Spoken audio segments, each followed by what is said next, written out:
Depressão é comumente definido como um transtorno depressivo. No nosso mundo é considerado uma enfermidade que afeta de alguma forma a pessoa, sempre de uma maneira negativa, fazendo com que essa pessoa tenha uma perspectiva negativa sobre a vida, sobre si mesma, sobre as pessoas ao redor. Como ajudar um pastor que está enfrentando depressão? Eu creio que nós precisaríamos saber, em primeiro lugar, qual que é a origem, qual que é a fonte dessa depressão.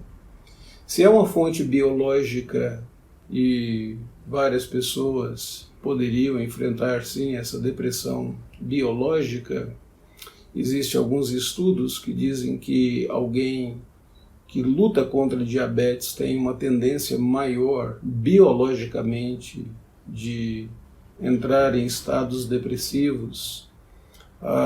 Outras pessoas poderiam obter, por diferentes outras enfermidades e causas físicas.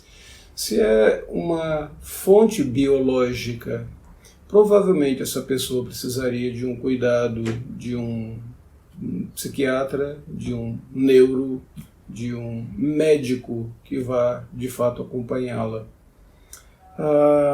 Mas pode bem ser que sejam fontes também emocionais, ou até mesmo relacionais, ou por que não dizer, algumas fontes que são espirituais.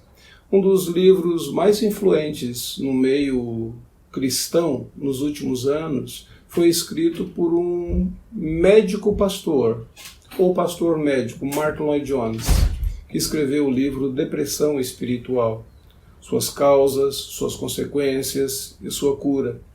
E naquele livro, Martyn Lloyd-Jones explora o fato de que há muitas pessoas experimentando uma depressão espiritual por causa de algum procedimento pecaminoso, por causa de algum pecado do passado, que Deus pode até tê-la perdoado, mas ela mesma não se perdoou, e assim por diante. Então, o assunto é um tanto quanto mais complexo do que meramente uma receita de bolo. E vejo que a receita de bolo muitas vezes ela é complexa também.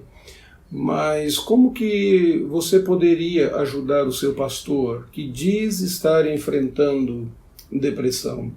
Em primeiro lugar, é saber que nós vivemos em um mundo caído, nós nos relacionamos com pessoas caídas e por causa disso os efeitos da queda continuam sendo sobre nós. Um dos pastores na história da igreja, muito usado por Deus, que lutou intensamente contra a depressão, foi Charles Spurgeon. No caso de Charles Spurgeon, seus biógrafos dizem que a causa era biológica devido às inúmeras enfermidades que ele possuía, e havia algumas ocasiões que ele precisava até mesmo se ausentar das suas atividades comuns para buscar uma revitalização no próprio Senhor Deus. Então, a primeira coisa é você saber que o caso é mais comum do que muitas vezes nós imaginamos. Talvez uma segunda coisa seria cuidado com suas expectativas acerca do seu pastor. Muitas das expectativas da igreja, elas são expectativas irreais e algumas vezes até mesmo expectativas pecaminosas, fazendo ou exigindo que o pastor seja um super-homem. E o pastor mais fadado ao fracasso é aquele que pensa ser o super-homem, é aquele que pensa estar imune às dificuldades. Talvez uma outra maneira de ajudar seria ore pelo seu pastor. E não apenas ore por ele. É confortável quando uma ovelha diz, pastor, tenho orado pelo Senhor, mas ore com ele. E continue caminhando com ele nos seus momentos de angústia, nos seus momentos de fraqueza. Talvez ele necessitará de um ouvido para conversar, de um ombro para chorar. Seriam esses alguns passos que você poderia começar a ajudar o seu pastor.